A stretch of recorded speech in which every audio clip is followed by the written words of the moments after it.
Some nights change everything and leave you questioning what's real and what's impossible. My name is Jessica, and I never imagined one night could turn my world upside down.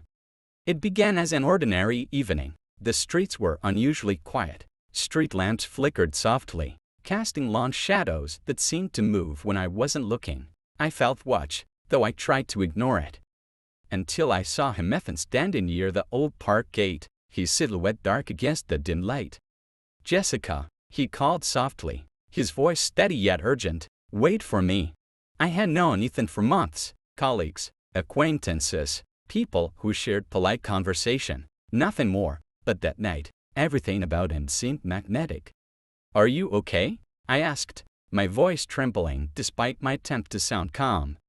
He stepped closer, gazing tense, commanding. "Not entirely, but I need you with me, just for tonight." Something in his eyes made me nod, despite the racing of my heart. We entered the park together. Trees swayed in the wind, whispering secrets. Shadows twisted and stretched, forming shapes that felt alive. The path ahead disappeared into darkness, yet I didn't feel afraid was near. The atmosphere thickened as we walked. Faint laughter echoed. Footsteps appeared, though the park was empty, and a cold breeze brushed my neck, like fingers reaching through the night. I shivered instinctively, and his arm brushed mine. "Did you feel that?" I whispered. "Yes," he admitted. "Something isn't right tonight." Then we saw it. A pale, shifting figure, standing at the edge of the path, its eyes empty, dark, yet hauntingly familiar, locked onto us. A chill ran down my spine. Ethan grabbed my hand, firm and protective. "Stay close," he whispered. "Whatever this is, we face it together."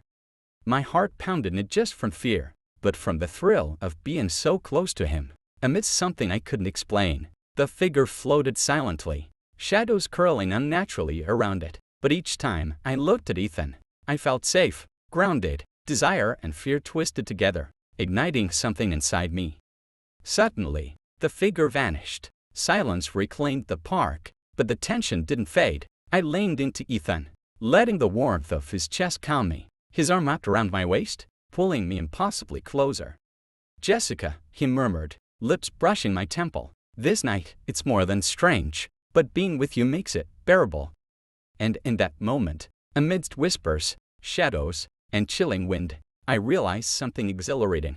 Being close to Ethan didn't just comfort me. It awakened something deeper, a longing, a desire, a connection I couldn't ignore. The night had begun as ordinary, but it was far from it. The park grew colder. Shadows stretched toward us like fingers. Ethan stayed close, fingers interlaced with mine, grounding me amidst the unseen danger. His presence was magnetic, dangerous yet comforting. "I don't like this," I whispered. "It feels alive." "I know," he said softly, brushing a strand of hair from my face, "but I'm right here. I won't let anything hurt you." As we moved deeper, faint voices rose in the wind, whispers unintelligible, yet undeniably present. A pale figure emerged again from the shadows. My breath caught. I wanted to run, but Ethan held me firmly. "Stay calm," he whispered, lips brushing my ear. "I've got you." The figure approached, shadows writhing like living things, yet I felt a strange heat rising not from fear alone, but from the thrill, the danger, and the closeness of Ethan. He leaned closer, forehead to mine. "Jessica, I can't let this night take you away. Not you. Not like this." I shivered, but not from cold. Desire and fear coexisted, intensifying every heartbeat.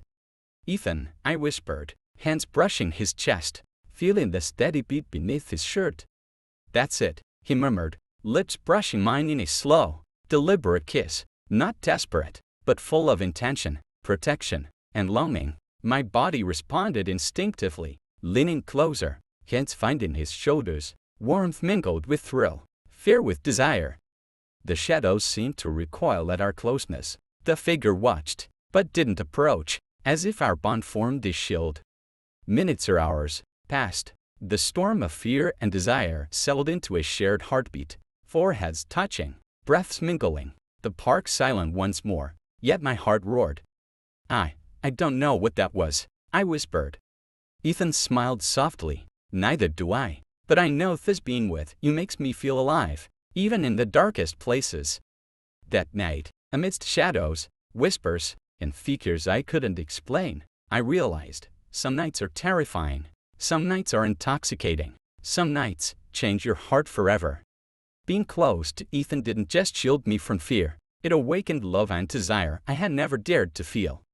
And as we walked home, hand in hand, I knew that whatever horrors the night held, our hearts had already conquered them.